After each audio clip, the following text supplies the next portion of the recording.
Assalamualaikum warahmatullahi wabarakatuh. Welcome back to my channel.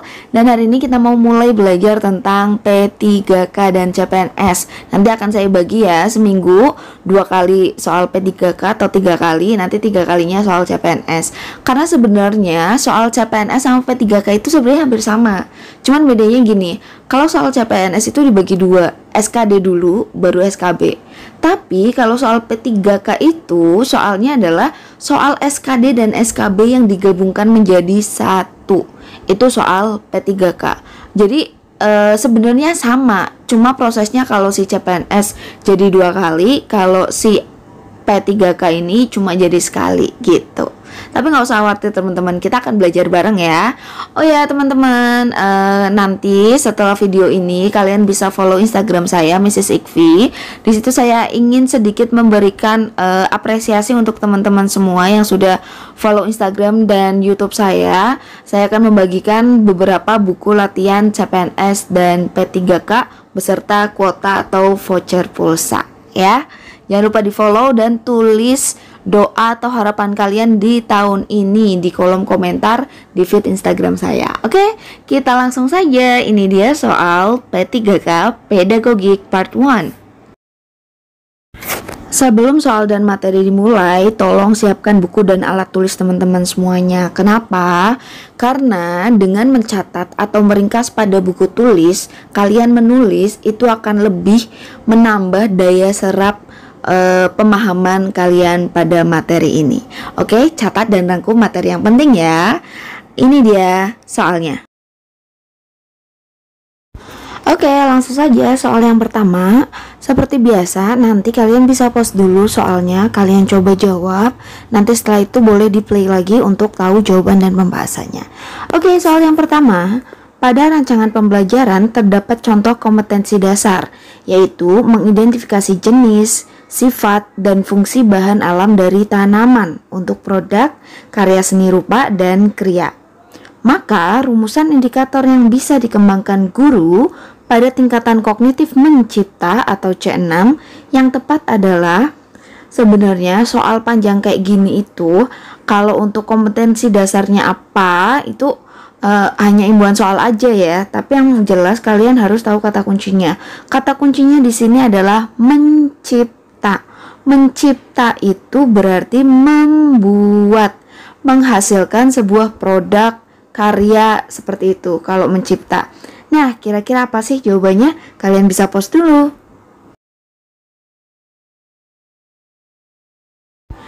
Nah, jawaban yang paling tepat untuk nomor 1 adalah membuat produk karya seni rupa dari tanaman pandan. Nih teman-teman, kalau yang namanya mencipta, kuncinya aja mencipta, itu pasti ada hasil karyanya atau produknya. Contohnya kalau seni rupa ya berarti hasilnya produk. Kalau misalnya untuk pelajaran bahasa itu gimana? Contohnya kayak bahasa Indonesia deh, materinya puisi. Berarti untuk menciptanya si anak itu membuat puisi, membuat karya gitu loh. Lah kalau matematika gimana? Ya matematika misalnya temanya bangun ruang, ya si anak itu membuat bangun ruang, mungkin dari kertas asturo, dari karton gitu. Jadi kuncinya adalah mencipta, itu membuat. Nah, ini dia penjelasan lebih detailnya. Kalau dirasa penting tolong dicatat ya. Jadi untuk tingkat kognitif yang pertama itu mengingat. Ciri-cirinya si siswa itu bisa menyebutkan, menghafalkan, mengetahui, menuliskan, atau memberi label. Nah, menuliskan di sini beda ya sama menciptakan. Misalnya menuliskan sebuah puisi, dia tuh nggak menuliskan dengan pikiran dia sendiri, hanya menyalin, intinya gitu. Nah, ini dalam level kognitif yang pertama atau C1. Nah, berikutnya untuk tingkat kognitif yang kedua, C2 itu adalah memahami. Kalau anak sudah paham, biasanya anak itu bisa membedakan, bisa menerangkan kembali, bisa mengartikan kalau dalam bahasa Inggris misalnya ya, bisa merangkum dan bisa mengelompokkan. Mungkin mengelompokkan sama membedakan ini kan sedikit sama ya. Nah, ini masuk dalam tingkat kognitif yang kedua, yaitu memahami.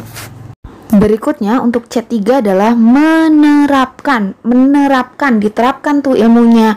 Berarti anak itu bisa melaksanakan, melakukan, melatih, membiasakan, menyelesaikan, atau bahkan menggunakan kata menggunakan.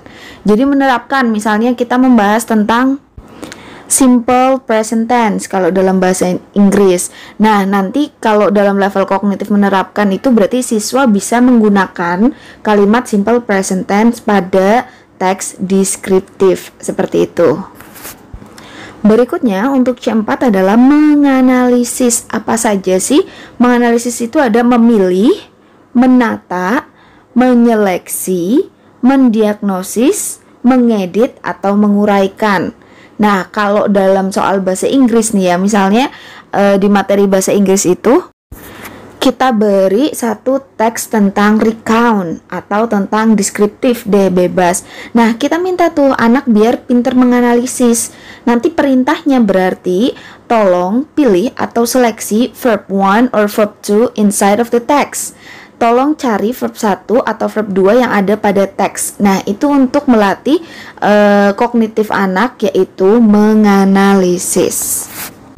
Nah, berikutnya adalah C5, mengevaluasi, dievaluasi. Biasanya menggunakan kata-kata membuktikan, menguji, mengukur, mengkritik, memvalidasi, atau memonitor.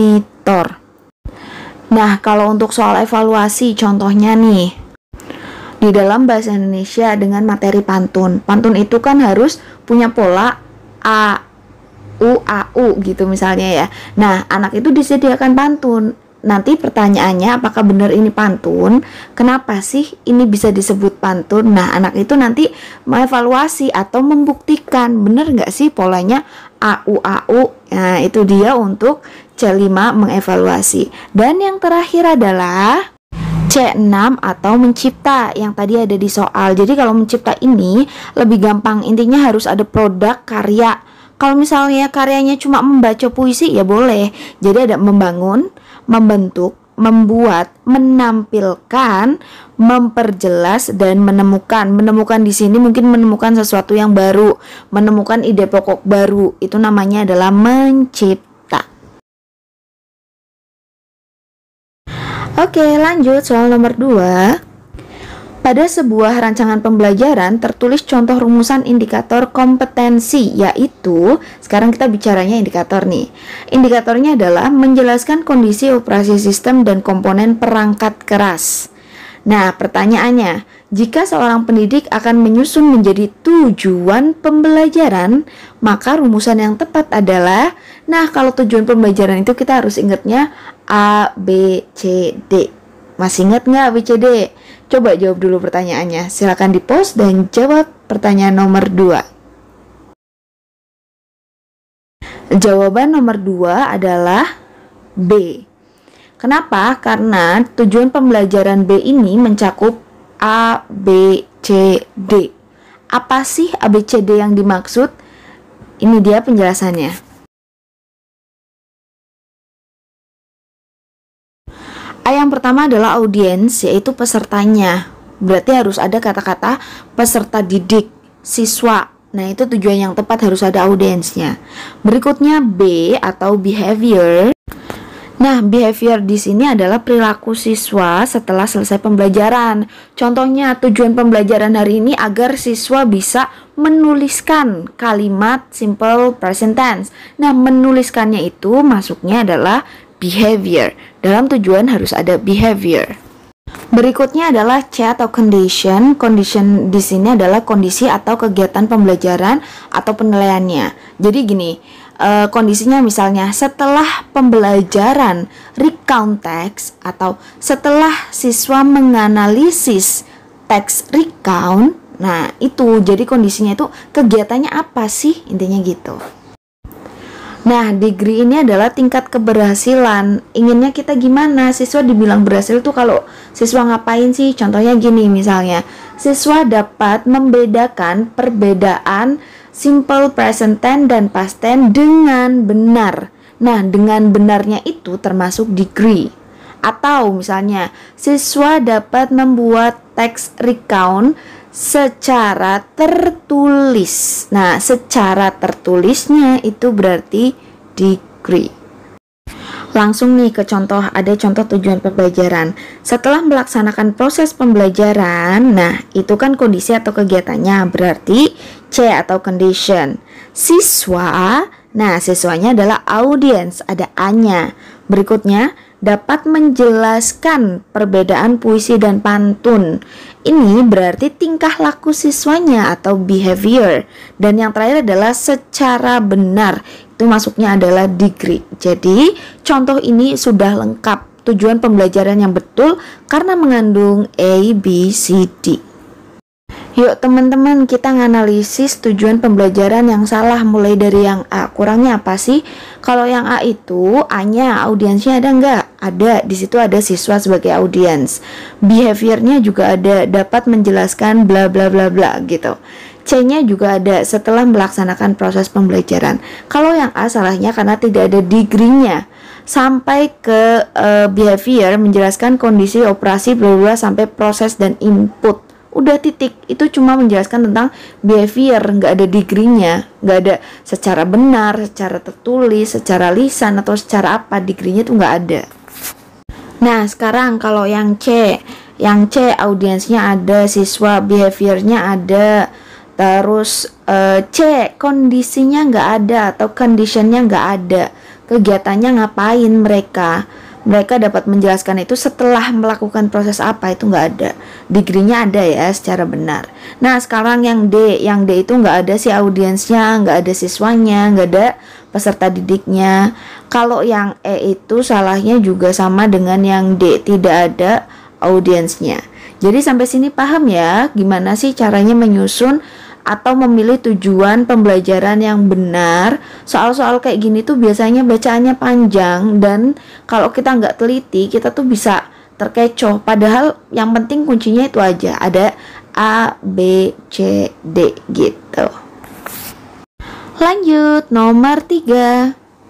Pada saat menyusun perencanaan pembelajaran pokok materi tentang unggas, seorang guru merumuskan tujuan pembelajaran agar siswa dapat mendefinisikan hewan unggas, mengelompokkan dan membedakan jenis-jenis unggas. Adapun pilihan strategi pembelajaran untuk menjelaskan materi kepada siswa tersebut yaitu strategi pembelajaran deduktif.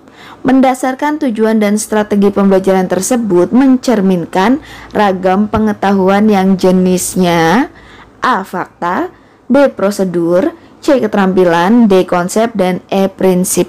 Silakan dibaca dulu dan pause. Nanti kalau sudah mau jawab, di play lagi. Oke, di soal ini kata kuncinya adalah siswa dapat mendefinisikan. Mendefinisikan itu masuknya pengetahuan, D. Konsep. Yuk kita coba bahas satu-satu mulai dari pengetahuan fakta. Namanya aja fakta, berarti pengetahuan fakta itu si siswa atau peserta didik bisa menyebutkan nama, kapan, di mana suatu peristiwa itu terjadi sesuai dengan fakta atau realita. Nah, untuk pengetahuan prosedur yaitu menjelaskan langkah-langkah, namanya aja prosedur, pasti kaitannya dengan menjelaskan langkah-langkah. Berikutnya, keterampilan yang erat kaitannya dengan membuat atau menampilkan sesuatu. Jadi indikator keterampilan itu kalau ada membuat atau menampilkan, itu masuknya adalah keterampilan.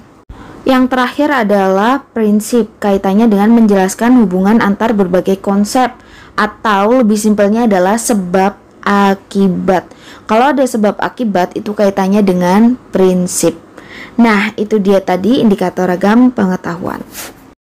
Jadi untuk pertanyaan nomor 3 jawabannya adalah konsep. Kata kuncinya adalah mendefinisikan. Oke, lanjut. Berikutnya adalah soal nomor 4, perencanaan pembelajaran yang menekankan pada proses keterlibatan peserta didik secara penuh untuk dapat menemukan materi yang dipelajari dan dihubungkan dengan situasi kehidupan sehari-hari, sehingga mendorong peserta didik dapat menerapkan dalam kehidupan mereka. Pilihan strategi pembelajaran yang tepat yaitu jawabannya adalah E. kontekstual. Kata kuncinya adalah menerapkan materi dalam kehidupan mereka. Jadi, strategi kontekstual itu materi yang sudah siswa dapat itu bisa diterapkan dalam kehidupan. Jadi, penerapan materi dalam kehidupan itu masuknya adalah strategi kontekstual. Nah, kita bahas mulai dari yang A. Kalau kooperatif, kooperatif itu kaitannya dengan kerjasama. Berikutnya ada inquiry, problem solving, dan discovery. Nah, ini nih yang paling banyak pertanyaan tentang Miss, bahas dong problem solving, inquiry, atau discovery. Sebenarnya mereka tuh sama-sama tujuannya untuk memecahkan masalah, tapi caranya berbeda. Kita mulai bahas dari inquiry. Inquiry itu membuat atau membiarkan anak memecahkan masalah dengan melakukan percobaan atau eksperimen. Jadi, kalau di inquiry itu, guru itu memberikan atau meminta siswa untuk melakukan eksperimen. Nah, dari eksperimen itu kan siswa dapat informasi nih, oh saya tuh melakukan percobaan ini, informasi yang saya dapat tuh ini. Nah, informasi tersebut digunakan untuk memecahkan masalah yang ada. Itu masuk dalam strategi inquiry. Berikutnya adalah problem solving. Dari kata aja itu problem solving yang memecahkan masalah. Gimana? Bedanya apa? Jadi kalau problem solving di sini, anak harus atau diharapkan bisa memecahkan masalah, tapi caranya guru memberikan masalah. Pusing nggak tuh? Anak suruh memecahkan masalah dengan masalah yang sudah ada di lingkungan. Jadi simpelnya gini, guru itu memberikan masalah yang ada, masalah real. Contohnya, anak-anak coba kalian lihat di sekitar kalian, di lingkungan kalian itu sampah plastik tuh banyak banget. Guru memberikan masalah yang real kan. Nah, setelah itu anak diminta untuk menemukan solusinya. Gimana sih biar masalah sampah itu pecah, biar masalah sampah itu selesai gitu. Jadi yang namanya problem solving itu anak bisa memecahkan masalah dengan cara pemberian masalah secara real. Intinya gitu deh, yang udah saya contohin, gitu aja. Nah, berikutnya adalah discovery. Discovery di sini juga strategi biar anak memecahkan masalah, tapi tidak ada rangsangannya. Nah, contohnya kalau yang tadi inquiry, anak kan dikasih eksperimen nih. Ada daya pancingnya, ini loh eksperimennya. Kamu cari nih informasi dari eksperimen ini untuk memecahkan masalah. Itu kalau inquiry. Kalau problem solving, guru memberikan masalah. Ini loh masalahnya. Yuk cari solusinya. Itu ada rangsangannya. Tapi kalau discovery ini, anak tidak diberikan rangsangan apapun. Anak harus aktif mencari tahu atau mencari informasi sendiri untuk memecahkan masalah yang ada. Jadi perbedaan antara inquiry, problem solving, discovery itu.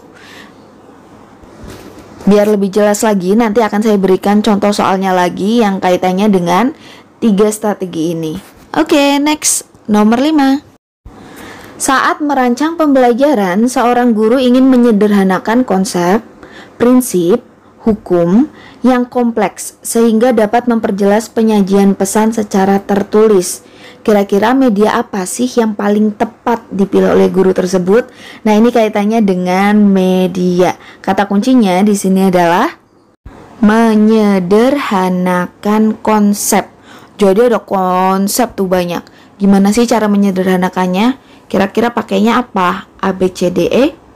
Jawaban yang paling tepat adalah A, bagan atau chart.